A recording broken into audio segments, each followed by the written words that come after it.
Ladies and gentlemen, in a few minutes we will begin our second lecture today.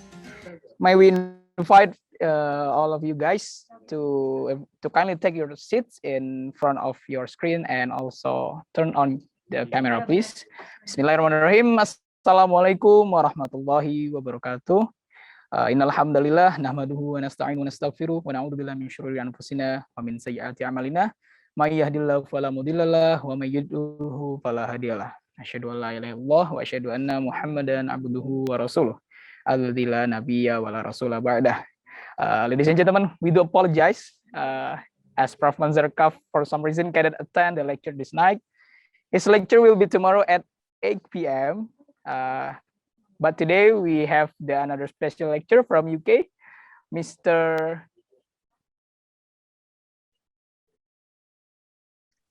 Azim Kidwai. Mr. Azim Kidwai, and this session I will give to Prof.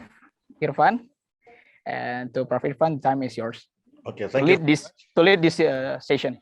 Okay, thank you very much, Brother Bintang. So, Bismillahirrahmanirrahim. Assalamualaikum warahmatullahi wabarakatuh. And a very good evening once again in Indonesia time, and perhaps a good day in UK time. So first of all, I'd like to thank Brother Azim Kidwai for giving time for us to deliver his experience, especially in managing the UK National Zakat Fund and also in managing the World Zakat Forum Youth. So Brother Azim, can you share with us about the experience on how to manage Zakat Fund and also perhaps Wakaf Fund in the Muslim minority countries, particularly in the European continent? So please, Brother Azim, you may answer the question and please elaborate this with us. Alhamdulillah, now we have around almost 200 participants from 14 different countries. So that's yours, Brother Azim. Thank you very much. Bismillah ar-Rahman ar-Rahim. Alhamdulillah, wa salatu wa salam ala Rasulillah wa ala alihi wa sahbihi wa man wala. Thank you very much, Dr. Irfan, for the opportunity. Jazakallah khair. It's a pleasure to address you all from so many countries and shed some light on our experience here in the UK. And for your wider context, we are operating Zakat agencies in 5 countries at the moment. So UK, Canada, Australia, Switzerland, and the Netherlands. As Dr. Irfan had said, predominantly obviously in a Muslim minority context. We are now using this experience to start building Zakat agencies in Muslim majority countries. So we have just completed our first build of a sovereign Zakat fund, which is for Somalia in East Africa. So what we're seeing is that some of the principles that we are learning here in the minority context, they are still of enormous value and usage in the Muslim majority context. And this is, I think, just what I wish to speak about today, that often we look at quote unquote Muslim lands and non-Muslim lands as very different in terms of their dynamic. But actually what we're finding increasingly is that the relationship of Muslimin with Zakat is the one that is actually quite similar globally, that it's evolving dramatically in a time of social media, in a time of vast differences in wealth, where the rich are becoming richer and the poor are becoming poorer. It doesn't matter which country you're in, there are many commonalities. And that's why our experience has been about focusing on two key things. Number one is the responsibility and the opportunity on Zakat payers. And number two is the relationship with Zakat claimants. And I'm choosing my words very carefully here because they both are important to the way that we work. So in terms of Zakat payers, we don't see Zakat payers as people that are donating charity. We don't treat them as people that are giving any charity. Rather, they are paying what we see as their membership fees to Islam. That to stay Muslim, you pay your Zakat. You're not doing an act of charitable giving. You are just staying Muslim. And that's really important. So the way that we provide that service is like a financial service. So like your banking, the expectations you have, that you have a dashboard, you'll go there, you'll see your payment, you'll see how the money is used, when it was used, and when it was delivered. So for example, in the UK, if you were to donate your zakat or you were to pay your zakat through NZF UK, you would obviously have a confirmation of when your zakat was given to us. You would also have a confirmation on the specific day that your funds were deployed. So the specific day your specific zakat was given to someone in need, and you would be given some level of detail on who that person was and in which city they were. And this is a reflection of how we see you as a zakat payer, that you are using our zakat payment service. On the flip side, then we have the claimants. And we use the word claimant because when you are taking zakat and when you are in your position of vulnerability and need, nobody is doing a favor upon you. You are not, quote unquote, a beneficiary. You're not, quote unquote, someone that is having a favor being done upon them from the people that are giving them money. Rather, you are simply claiming what Allah subhanahu wa ta'ala has ordained for you based on the economic situation that He, in His divine wisdom, chose to put you in. Wealth and poverty is in the hands of Allah because He is Ar-Razzaq and He determines what people have. There is nothing special about a rich person and nothing special about a poor person, except what Allah's divine wisdom was to give them money and to not give the other person money. So this is something that's really important to us in the way that we work. We focus on this idea of payers and claimants, and we make that at the forefront of what we do. The only thing that is also worth mentioning, I guess, alongside this is that because we are in a non-Muslim context, we are increasingly making more effort in the educative journey, the education process for Muslims to better understand their responsibility, but also the benefit of paying zakat. So apologies, I was in a conference call just before this meeting, which kept me, but we were discussing the idea of introducing a mechanism, a celebration for your first zakat payment. So, for example, you'll see there's lots of online content, even yourselves, I'm sure most people that are listening to this call or are watching this video, that the day they earned their first wage or the month they received their first wage, many people, especially in Muslim communities, we like to give this to our parents. We like to do some khair with this, and we celebrate that. This is what I did with my first wage. One of the things that we are now working on is using the same principle to say that capturing the spirit of when your first time you paid your zakat. So maybe it's when you're 16, 18, 22, whatever your circumstances, but actually making that a celebration and recognizing this was your coming of age, coming of responsibility, where you fulfilled this pillar of Islam for the first time. So this perspective, again, it just comes from our focus on ensuring the best service for the zakat payer, and also making sure that the zakat claimant feels they're part of a very special relationship. And that's just the last point I wish to make, that for people that have an interest in zakat, what we should always remember, that for the person that pays their zakat, if you're in the zakat agency business, ultimately you are helping someone fulfill their Islam. You are helping someone fulfill from the very foundations and the pillars of Islam. But also, if you are supporting people that need that money to get that money, you are helping them feel Allah's mercy. And in a time of depression, isolation, many challenges where people have been struggling with COVID, they don't have jobs, they don't have money, they can't feed their families. When zakat arrives, it's not zakat, it's not food, it's actually Allah's mercy on that family, and they will typically receive it as that. So it's a very sacred transaction, zakat. It's a very sacred relationship, both for the payer and the claimant. And it's important those that have an interest, they don't get lost in just looking at the numbers and the calculation and the distribution methods and the programs. Rather, they focus that this is an ibadah, and it has such a weight of it being done correctly that the first Khalifa, Abu Bakr radiallahu anh, he was willing to shed the blood of Muslimin for not doing this in the way that it was intended. And that is a big, big thing, that whenever we get lost sometimes in the mechanics and the details, we should remember the spiritual position that this holds, because it was sufficient for Abu Bakr radiallahu anh and his ijtihad, which had the support of Umar radiallahu anh and others, that this was a matter that was big enough that if it was not to be done correctly, then he would shed the blood of people that said La ilaha illallah Muhammad Rasulullah. And that would not be an easy decision for Abu Bakr, but he was willing to make that decision radiallahu anh. So this is very important, that we take the affairs of our agencies very seriously. We work with people in a professional manner, and we make sure that whatever we do that seeking Allah's face, and we do it in the way that is befitting His name, as every pound or every dollar or every ringgit or every rupiah of zakat that is collected only because the believer fears Allah, so they pay, and the claimant, they come seeking Allah's mercy, so they take. And Allah subhanahu wa ta'ala knows best.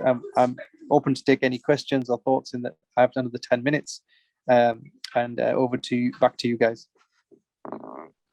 Okay, thank you very much, Brother Azim.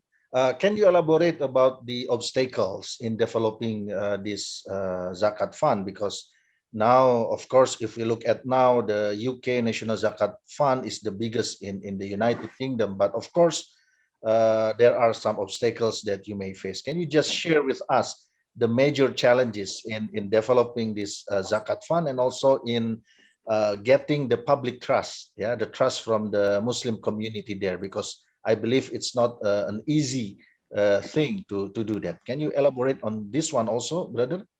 No problem. Yeah, I mean, I think the biggest educational hurdle we have is separating zakat from sadaqah in the minds of the people.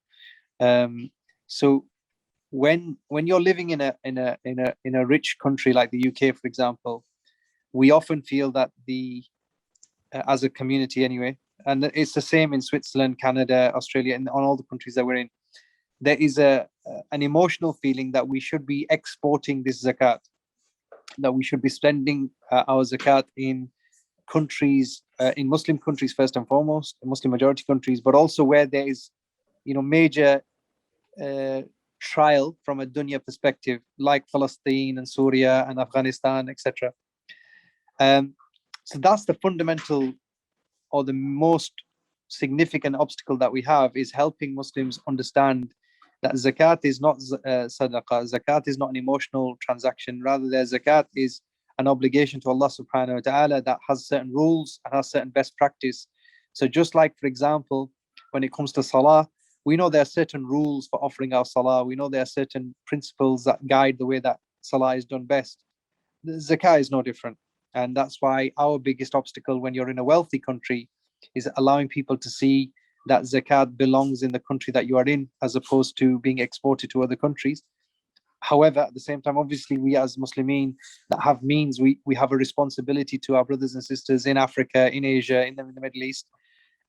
We just try to communicate to them that responsibility should start at 2.6%, not end at 2.5%. I would say that's the biggest challenge. Yes. Okay. Thank you very much. I think we have a question now from the audience, from Hanan Hussein. Please, if you want to ask the question to Brother Azim. Yes. Please unmute yourself first. The host, please unmute Brother Hanan. Hanan Hussein. Yes. The host, please. Yes. Okay. Jazakallah. I'm Hanan Hussein from Sri Lanka. It is we also living in a minority context. I would like to ask, in your journey, you are performing well, mashallah. But I want to ask regarding regulatory measures, how you are facing regulatory arrangements. So how you can cope up, because in Sri Lanka we are facing a lot of regulatory measures to manage the funds and things. How we have to work. There are a set of contexts here. So in your context, how it can be overcome? Okay. Yeah, thank you for that question, my brother. It's a very difficult or very different situation, I guess, in Sri Lanka. Not to go into politics, but it seems very clearly you have a very hostile government. And sometimes regulation is used as a means to squeeze the community. In the UK, we do have a regulator. I would say from my own experiences that the regulation is actually good. It provides lots of safeguards. It makes us stronger. We do our very well and best to understand the regulation and work within the regulation. I don't think I've ever come across any regulation in this country which is prejudicing the zakat agenda. So for me, I don't know how useful my experience is in your context, because here I don't think the regulation is used in a way to subdue the community. It has its challenges, there's no doubt, but I can only, if I'm very honest, I think I don't see any clash with the regulation here and the work that we're trying to do. And we ask Allah subhanahu wa ta'ala to ease the situation in Sri Lanka, which we see as a very open prejudice and in some cases almost an apartheid type approach when it comes to Muslimin. Okay, thank you very much, Brother Azim. Now, please, Brother Eko, yeah, if you want to ask question directly, yes. Jazakallah khair, Dr. Irfan.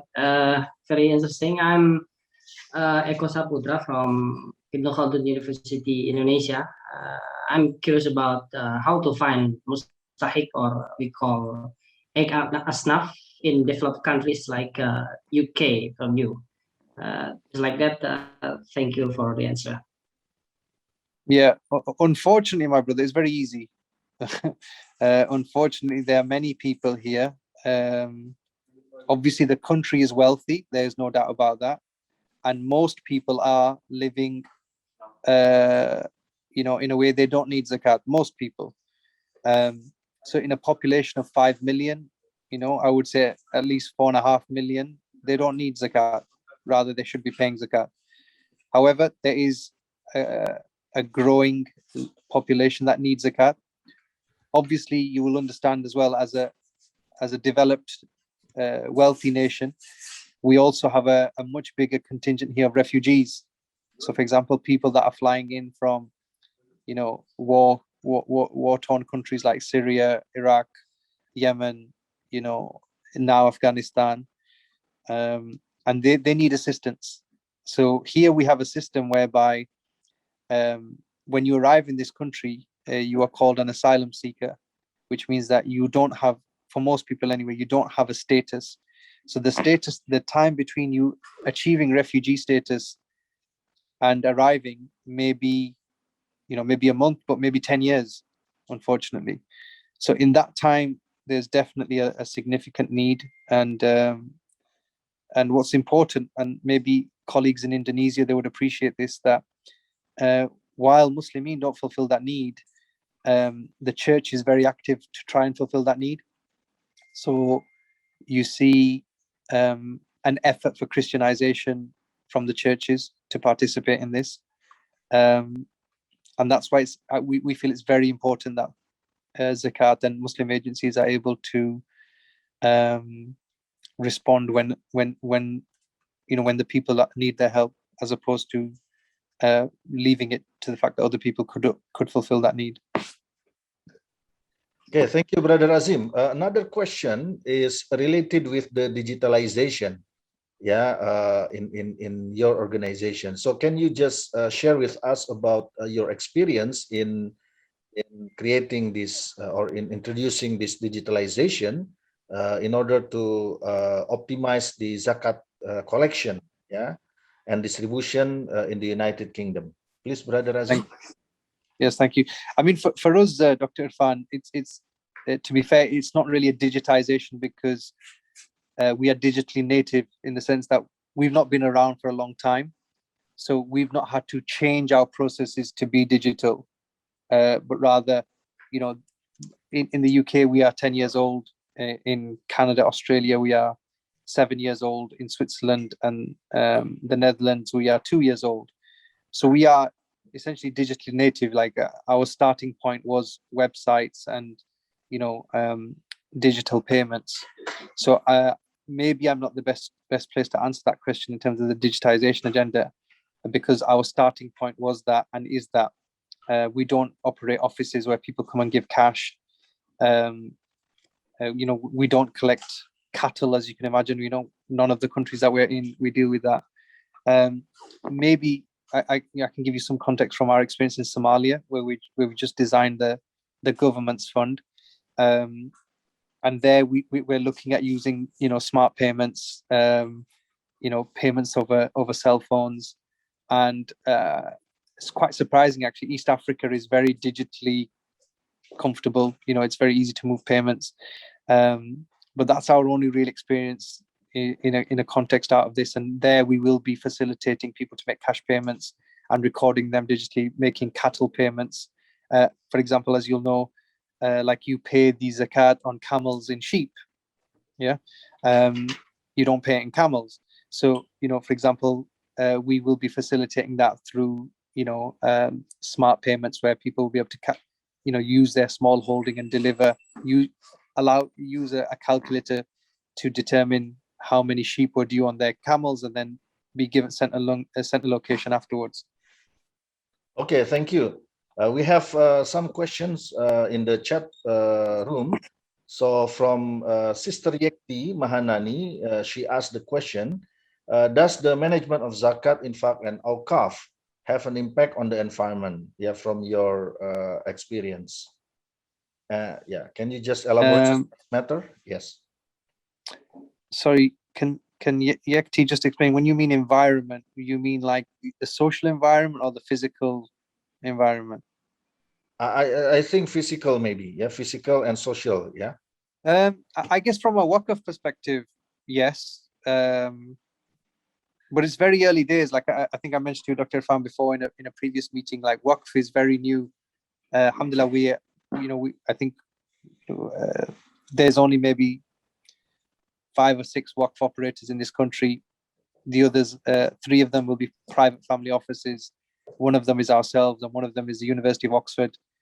There's an Islamic Waqf there of £200 million that supports one particular center for Islamic studies. So it's quite new. So I would say it's very, very limited at the moment. Inshallah, it will grow as our agenda matures. We're very small.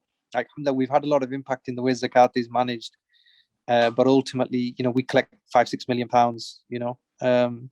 at the moment. So I think it'll still take some time before there can be a visible impact on a number of these things. I'm just conscious, Dr. Fan, I have to go to Salah Yes. in a few minutes. Okay, can you just answer one more question, from the audience, from Brother Ahlan Shah, Are there any advantages that you can get when you manage zakat in a Muslim minority country compared to a Muslim majority country? The advantages, from I think the main advantage is that we are free, like we don't have to have government engagement, government sign off. We don't need Ministry of Islamic Affairs or Ministry of Zakat to approve or authorize our work. Like I know, for example, in Indonesia, I think you're very fortunate with Basnas. I think Basnas is a great organization doing some fantastic work. I don't think it's representative of its equivalents in other countries. Mashallah, my experience of Basnas has been fantastic, but I'm conscious in other countries sometimes it's very, very much bureaucratic, a lot of red tape, very little innovation. So we don't have any of that. We're independent. Legally, we're independent NGOs. So as long as we follow the NGO rules, we are free to innovate. We are free to do what we need to do. So that's the biggest advantage. We don't need government approval for any of our work. As long as it's legal, we're free to do it. Okay, so thank you very much. Do you still have time? No, I really need to move, Dr. Fan. I'm happy if you want to collate any questions, and I can send you a written response. It's just obviously because I have to attend the Salah. Yes. Thank you very much once again, Brother Azim Kidwai, for participating in our Islam Economics Winter Course, and it's a very good opportunity to listen to your experience. And inshallah, if there are some other questions that are related to you, then we will contact you directly.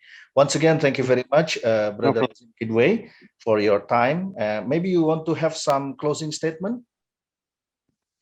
No, I just need to go now. Okay. So thank you very much once again. May Allah bless you. Okay. Assalamualaikum. Assalamu warahmatullahi wabarakatuh. Thank you.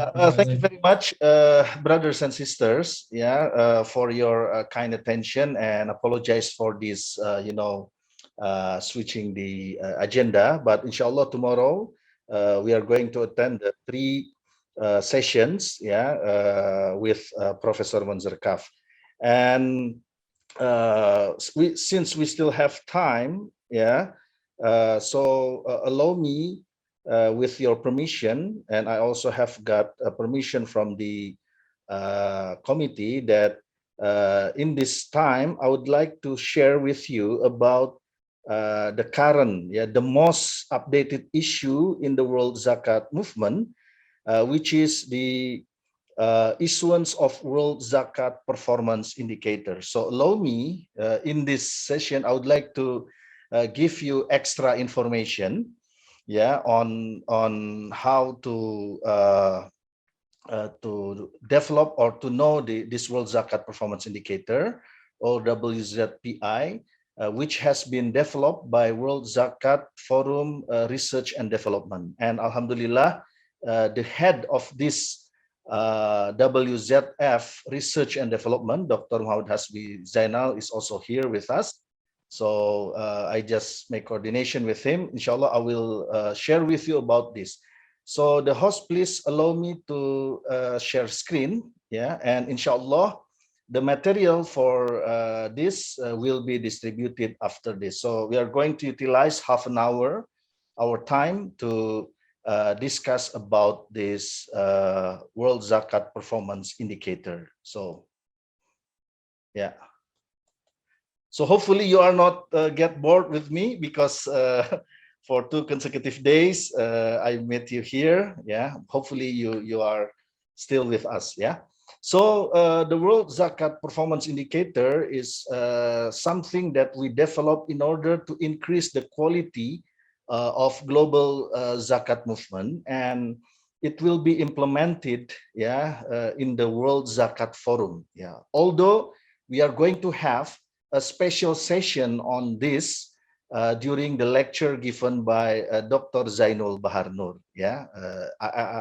I'm not sure in which day. I think on Friday or something. I forgot about it. But inshallah, he will be explaining about this in detail. So why we need to have this World Zakat Performance Indicator? Because as we know that we need a standard of measurement, that can capture the complexity of zakat administration, and that can be used, this information or measurement by various stakeholders in order to ensure that the management of zakat is in the correct way, is in the good hand, is in the trustable institution. So that's why we need to set up a standard of measurement that can be used as a reference for various stakeholders, including public, to analyze the performance of a zakat institution. This is a very important thing, because sometimes when we talk about zakat, sometimes we use only our feeling. I feel the zakat institutions have already performed well in their distribution programs. Just feeling, without knowing whether the distribution of zakat is able to reduce the poverty incidence, the level of poverty, for example, of the mustahik, or the number of mustahik that can be transformed into muzaki. So we don't have any reference at the moment, except in the case of Indonesia, we already have various index, but globally speaking, we don't have a measurement standard that can be used to compare the performance of each country. So that's why, under the World Zakat Forum administration, this initiative was introduced, and Alhamdulillah, the World Zakat Performance Indicators have been approved, by Secretary General and the Deputy Secretary General of the World Zakat Forum. So what is the objective of this study? That is to construct this World Zakat Performance Indicator. Number one is to explore the theoretical framework of zakat management performance. Number two is to determine, you can read this, the relevant indicators to evaluate the performance of the system. In the WZF member countries, as we know that World Zakat Forum has 40 member countries. and to provide a robust measurement tool for the WZF and its member countries in evaluating zakat management performance at global level and in their respective countries. So now, by introducing this World Zakat Performance Indicator, it is expected that each country, may have, tools, that can be used as the reference to find out the weaknesses of the system and try to come up with the policy to correct the system, to make sure that the performance is getting better and better over time, from last year to this year, and next year also will be better. So it will be based on this solid measurement standard.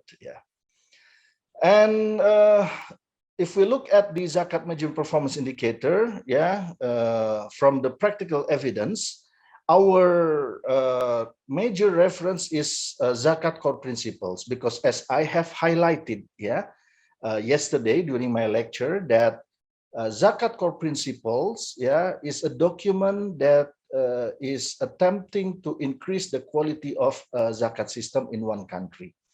And here in this zakat core principles, there are many principles that can be used as reference to analyze the condition of zakat system in any country, and the solution if the things are not in a good way.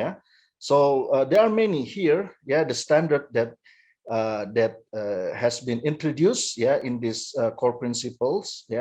For example, if we look at the zakat operational standard, you can see there are the principles related with good amil governance, collection management, disbursement management, various risks. Here you can see there are a lot of risks, like country and transfer risk, reputation and muzaki loss risk, until disclosure and transparency and abuse of zakat services. Similarly, on the supervisory standard, we have various aspects that can be used to make sure to ensure that the zakat system is running well. For example, we should develop the permissible activities.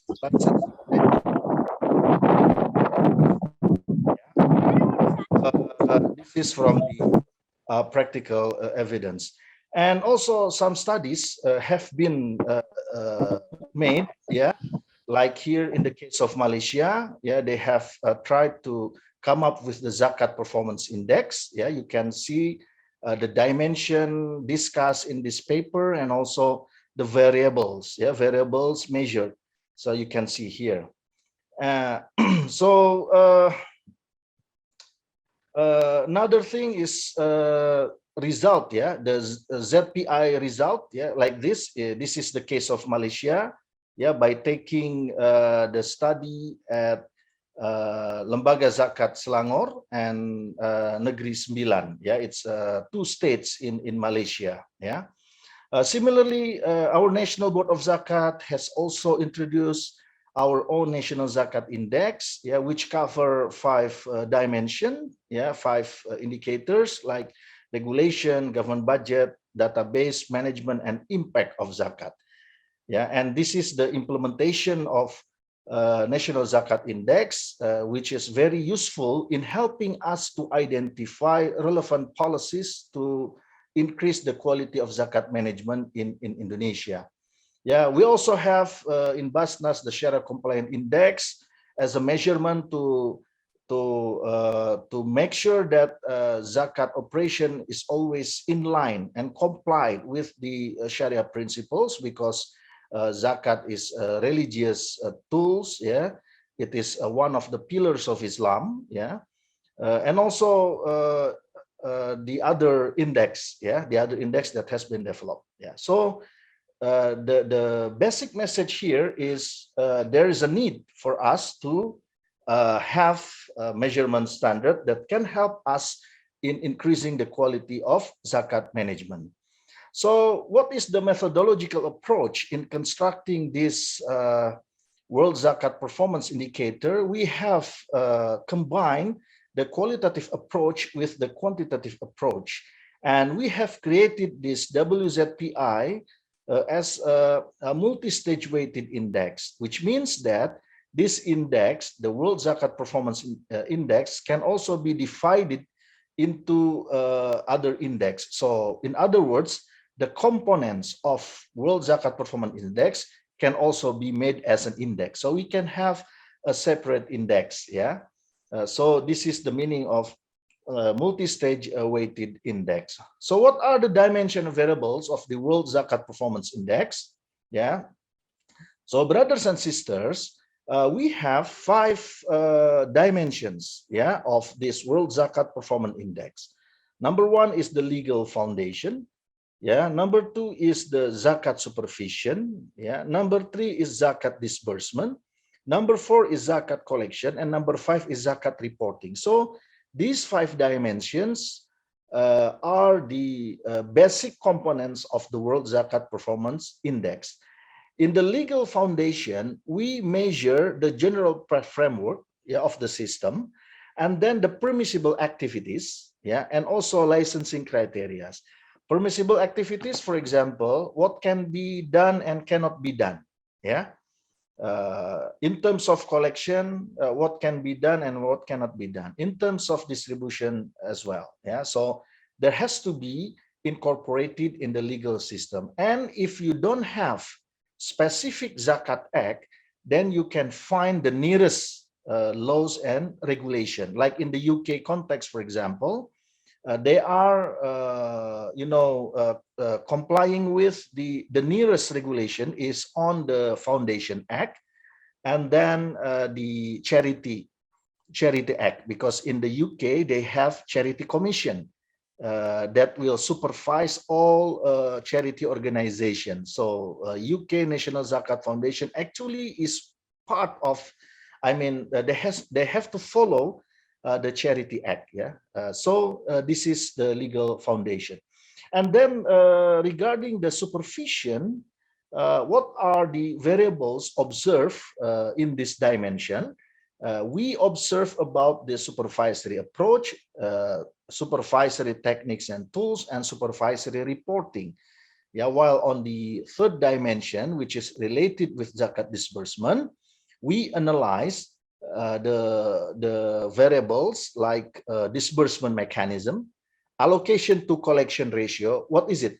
Allocation to collection ratio means how much the amount of distributed zakat compared to its collected amount. Yeah, so you compare with this one. So if the allocation to collection ratio reach, for example, 0.9, it means that 90% of the collected fund is distributed through various programs. So this is the meaning of allocation to collection ratio. And also we have a zakat impact assessment, yeah, and then variable of a mustahik database, yeah, whether you have a proper mustahik database system, and also disbursement risk management. So these are the variables that are observed with regard to zakat disbursement dimension. Number 4 is zakat collection. Yeah, so in this zakat collection dimension, we observe the collection mechanism, collection growth, yeah, and then collection risk management, zakat literacy, and muzaki database. Yeah, so these are the variables observed when it comes to the dimension of zakat collection. And another important aspect is related with the zakat reporting, because reporting system is very important. Good reporting system will lead to transparency, greater transparency and accountability. Yeah, and this is a very important aspect because it will be related with public trust. Yeah, if you have a good reporting system, then inshallah the public trust will increase. And what are the variables observed with regard to this dimension? Number 1 is the audited financial statement. Yeah, this is a very important thing. Yeah, in Indonesia we have our own standard of accounting, zakat accounting, and then financial disclosure. This is the second variable observed, and number 3 or the third one is annual report. Yeah, so people will access this, and they will be convinced if you have a good reporting system. Okay, now we come to the objective of the indicators. Yeah, so I will give you this in detail. Yeah, the indicators that have been mentioned here, and then what should be the objective? Why we have this kind of indicator? Why we have, for example, licensing criteria? Why we have permissible activities? Yeah, why we have charity or legal foundation that gives you the basis to operate in your country? Yeah. So of course, this will have its own objective, and it is based on the Zakat core principle. ZCP means Zakat core principle. ZCP1 means the first core principle in the ZCP document. Yeah. Yeah. For example, let me talk about licensing. For example, why licensing is very important? Because the licensing is related with the licensing authority. Yeah, who is given the authority to give license, yeah, or to revoke license? Yeah, if you violate several, violate the existing regulations, of course, your license will be revoked. And who will be applying this power? Yeah. Similarly, because it has to be clearly defined. If you refer to the nearest, let's say in the case of Muslim minority country, like in Sri Lanka, for example. So what should be the nearest, yeah, the nearest regulation? Yeah. Let's say the Foundation Act. This is the in general. Yeah, you have foundation. Of course, foundation, you have certain law on it. Yeah. And of course, in that law, the licensing authority will be clearly determined. Yeah, so you have to clearly observe the nearest law, this nearest law, and then you have to operate under this law. Yeah, and then this is the indicators. Yeah, like supervisory approach. Yeah.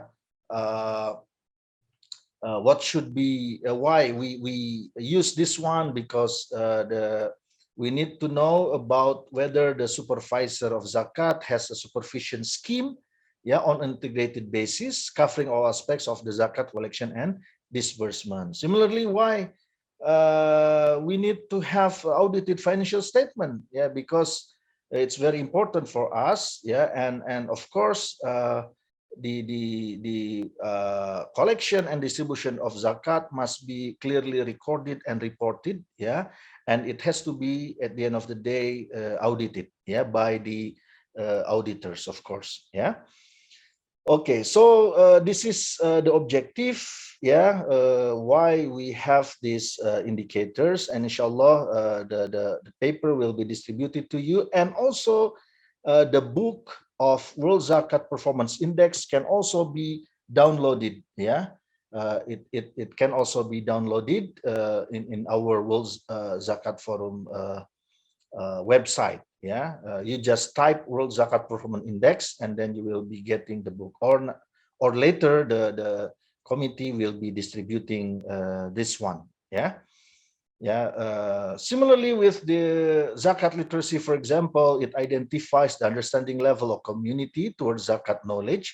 So you have to calculate the zakat literacy index, yeah, in order to understand, yeah, the level, the knowledge level of the community. Yeah, how deep is their knowledge? Because in the case of Indonesia, we divide this zakat literacy index into two parts. The first one is the basic knowledge, yeah, of zakat literacy, and the second one is the advanced knowledge, yeah, advanced knowledge about zakat literacy.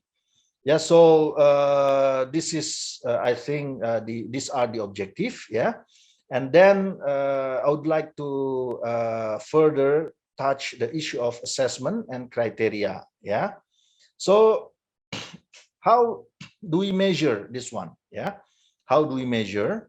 Yeah, for the legal framework dimension, we have variables, and then we have a Likert scale to determine the actual position or the actual condition, yeah, of zakat system at the moment, yeah, by using this scale. For example,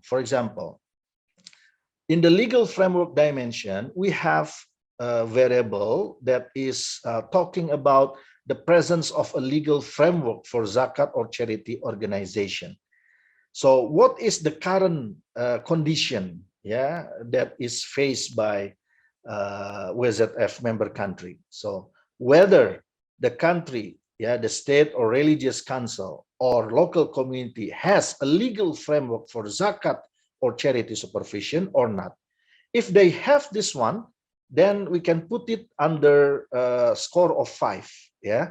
So we make the Likert scale ranging from 1 until 5. 1 is bad, yeah. 5 is excellent, yeah. So you just observe the condition, and then you put in which scale, in which Likert scale, the actual position of current operation of zakat system in the WZF country. Yeah. So for example, another example in the zakat supervision. Let me take, for example, the second variable. Yeah, because we have 3 scales here. Yeah, 1, 3, and 5. Yeah, supervisory techniques and tools. Yeah. If the zakat or charity supervisor has supervisory techniques and tools to evaluate the performance of the zakat or charity institution and implements them regularly, so their score will be 5. Yeah. But if they don't implement regularly, the score is 3. Yeah. And then if they don't have at all, yeah, so the score is 1. Yeah. This is just an example. Why we need this one? Because this will be related with the calculation of the index. Yeah, these scales are related with the calculation of the index. Okay. Okay. Yeah, this is just another example. Financial statement, for example. Yeah, 5 is when financial statements are available and audited. Yeah, 3 is when financial statements are available but unaudited, and 1 is financial statements are not available. Yeah, and then you can observe from this one, yeah, the zakat collection management. Yeah, it is related with the SOP, for example. Yeah, standard procedure for zakat collection management is available and certified, so you can get 5. Yeah. So you just read this one, and then you can analyze the actual condition, whether if an institution doesn't have any standard procedure, yeah, for collection management, yeah, it's not available, and it's not certified, so you can get 1. Yeah, because it's not available. But if you have, if it is available but not certified, yeah, so the score is 3. Certified here means the certification of the quality of management, like, for example, ISO certification. Yeah, ISO certification that can be used as evidence that you are certified or not. Yeah, and when your organization is certified, yeah, like ISO 9001 2016, it means that you have a good management system because you are already certified. Yeah, similarly with the variable of zakat collection growth, here we consider when collected zakat growth is exceeding 20% as an excellent one. Yeah, so the percentage should be more than 20%. So you can see this one. Yeah, similarly with other dimension. Yeah, and then the use of that one is we will use this to calculate the index. Yeah, and here is the weighting of the dimensions, yeah, and variables. This weighting process is done through expert judgment and also the agreement from Secretary General and Deputy Secretary General of the World Zakat Forum. Yeah. So what are the interval and assessment criteria? Yeah. this is the rating. We divide the rating into 5, yeah, 5 rating, yeah, AA, double A, B, C, D, yeah. When the scoring interval is when the scoring interval lies between 0 until 20, yeah, so the rating is D, yeah. So it means that the indicators of the World Zakat Performance Index cannot be applied to the country or zakat institution. So you can see this one. Of course, the best one is AA rating, yeah. When that country or zakat institution is considered compliant with all essential criteria in the World Zakat Performance Index with no significant deficiencies. Yeah, so this is the explanation about the assessment criteria. So what are the advantages of this one? Yeah, what are the advantages? Yeah, number one, we will be having, yeah, the standardized evaluation model. This is our first advantage. Yeah, number two, we can have guidance for good zakat administration, because every year the World Zakat Forum will have its own annual meeting, and this year, inshallah, the World Zakat Forum will be extended to Wakaf as well. So it will be World Zakat and Wakaf Forum. Yeah, so at least for zakat sector, we are going to have a guidance on how to develop the good zakat administration. The third one is the third advantage. It will be strengthening the global zakat database, because at the moment, one of the weaknesses that we have to acknowledge is related with the database.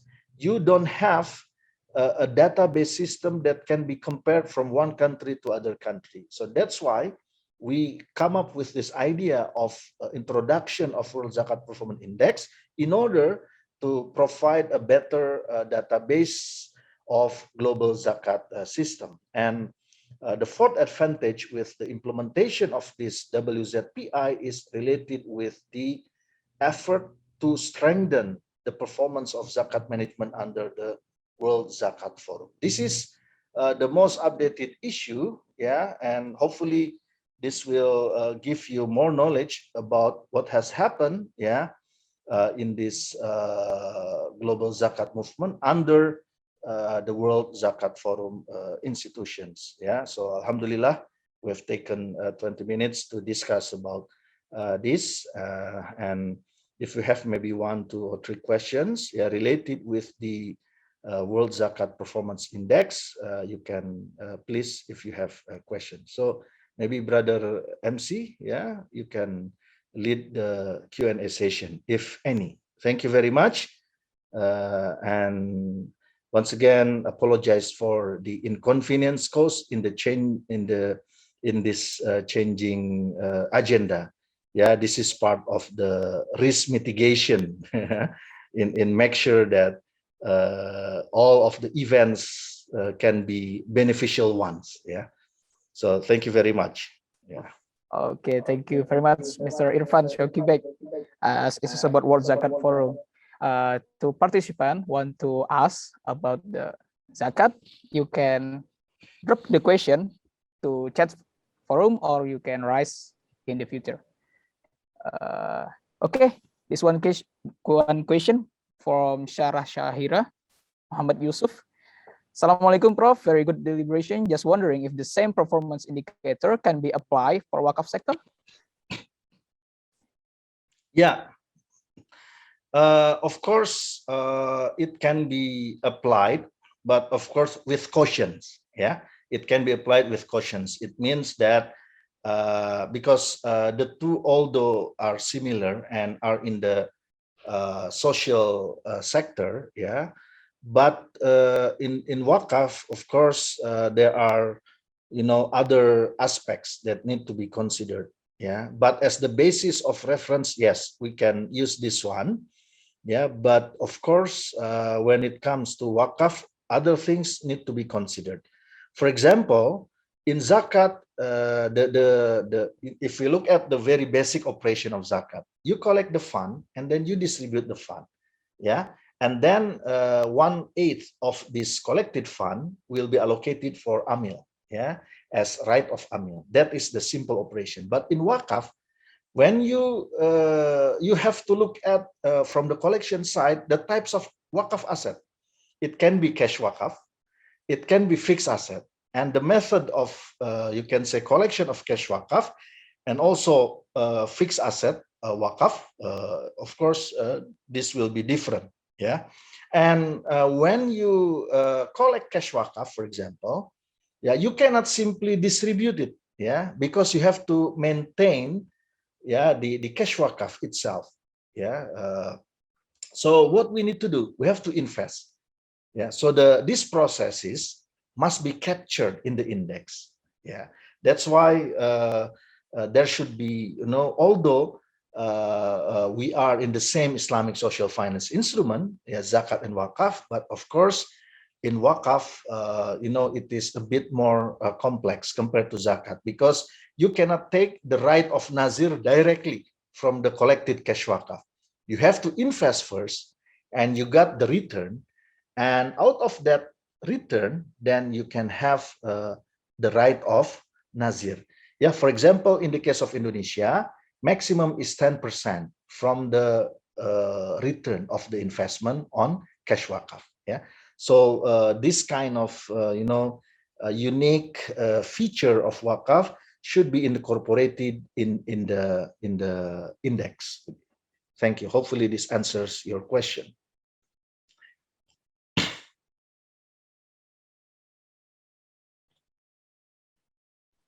Okay, thank you, Mr. Irfan Syauqi Beik, for the answering the question. Are the participant want to ask another question? Participant, just on your future raise hand, or you can drop question in the chat box. Yeah, I think the time is also almost over. Yeah. Okay. So what we learned today? Oh, yeah. Oh, yeah. Yes, we brother. have a question, Brother Abdul Fattah. Mr. Abdul Fattah, time is yours. You can unmute. Assalamualaikum warahmatullah. Assalamualaikum warahmatullahi wabarakatuh.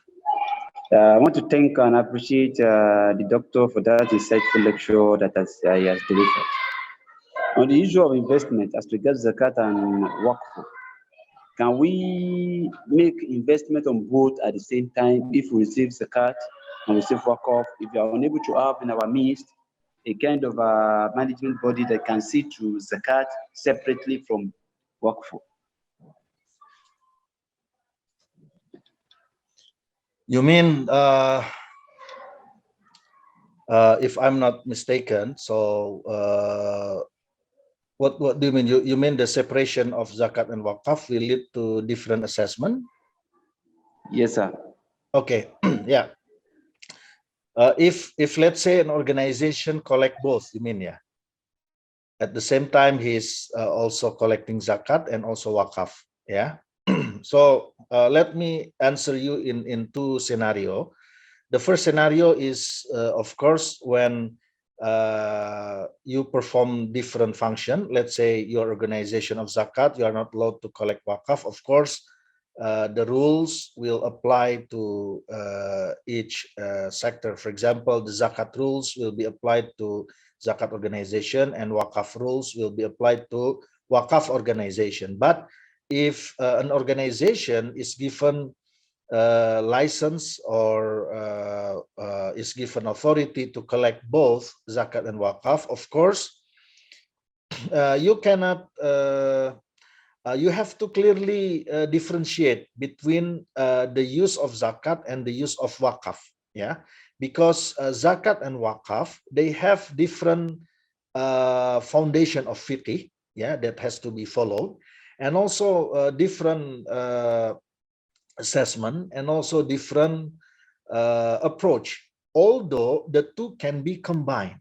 Yeah, for example, yeah, let's say in one project you have a school. The school building can be developed from waqaf. Yeah, school location is on the waqaf land. School building is made or is constructed from waqaf. But since the school is devoted for the poor, So the operation of the school can be funded from zakat. Yeah. So the operation of the school can be funded from zakat. Yeah, you can use zakat fund to give scholarship, yeah, for the poor students, yeah, to come and to study in this. Of course, yeah, mixing the two funds are okay, no problem. Zakat and wakaf can be combined. But in terms of accountability and transparency, the way you record and report, yeah, in terms of financial system, of course, you have different rules, and you have to follow with that one. So in a very simple word, when you perform two functions of zakat and wakaf in one organization, so you have to follow, yeah, the accounting standard for both zakat and wakaf. And I understand that not all countries have their own accounting standard. Yeah, it's very few countries that have their own accounting standard for zakat and awqaf, yeah, for wakaf.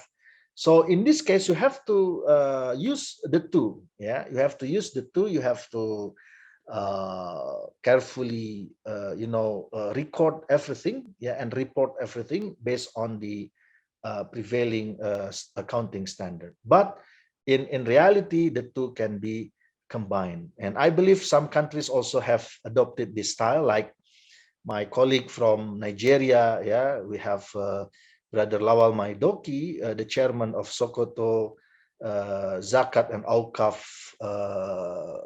Commission. Yeah, I believe some of his staff are here also. Yeah, so of course you combine the two. Yeah, and it's very good. Yeah, but of course the way you report the financial aspect, yeah, will be different from for zakat and wakaf.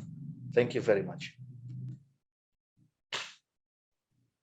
Thank you very much, Mr. Irfan, for the answer from the question. But in the chat room, we still have one last question, maybe, Mr. Irfan. Yeah. Okay, I will read for you. Assalamualaikum, Prof. How far has the development of zakat management in Indonesia been based on the zakat index? Yeah. We have our index for the first time in the year 2016. So I still remember the date, yeah, because that was the first date of the issuance of our own national zakat index. It was officially declared on 13th of December. Yeah. If in the Western movie you have Friday the 13th, yeah, which is always related with the scary movie. Yeah. But in our case, the 13 is a very good number because it was for the first time our own national zakat index was launched 2016. You can say it's almost 5 years ago. Yeah. So what we do, yeah, we implement this one in the year 2017. Yeah. And every year we calculate the performance of zakat system in our country by implementing this national zakat index. Yeah. Dr. Hasbi is the director of Basnas Center of Strategic Studies. He's my successor, yeah, for this center. Yeah. So what happened after we use this index? Our collection can be increased 4 times greater, from 1 to 4, yeah, 4 times greater within 4 years. So it's a very huge increase, yeah. And if you look at the national collection data, yeah, for the last 5 years after the introduction of this index, the number of collected fund can be made triple, yeah, national collection, because national collection means the collected fund from all zakat organizations in the country. They are under the coordination of Basnas, National Board of Zakat. So this is just other impact. And also the quality of disbursement program can also be increased because we measure the impact, yeah, the impact of zakat distribution, whether the distributed zakat can increase the welfare level of the mustahiq or the recipients, yeah, whether their independency can be increased, yeah, because You cannot have, eternal mustahik, forever mustahik. Yeah. Of course, you have to alleviate that one. And you can also find out the percentage of the mustahik that can be transformed into muzaki. So this kind of index, yeah, have been used since 2016. And of course, since the design of our national zakat index is outcome based, so we need also to capture the process of zakat management in our country. That's why we develop other index. For example, when we talk about the empowerment program, yeah, we use utilization index of zakat, yeah, something like that, to capture the process. When you do empowerment in one village, so we apply a village zakat village index, so you can know, yeah, your current condition and the progress of each stage, yeah, of the empowerment process. So you can find out the progress in a very good way because you have your own index. And at the end of the day, every year we will be measuring all of these processes through our own national zakat index.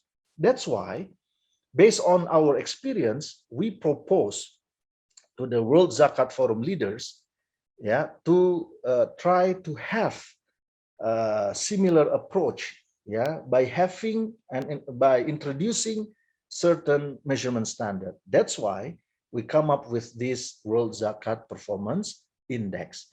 So this year we are planning to implement this one, and inshallah Dr. Muhammad Hasbi will be the person in charge that will be conducting the analysis, yeah, on the World Zakat Performance Index from WZF member countries. So hopefully, Brother Ahlan Gultom, this can answer your question. Thank you very much. Okay, thank you very much, ladies and gentlemen. And the third series of lectures of our event has come to an end. We would like to express our gratitude to all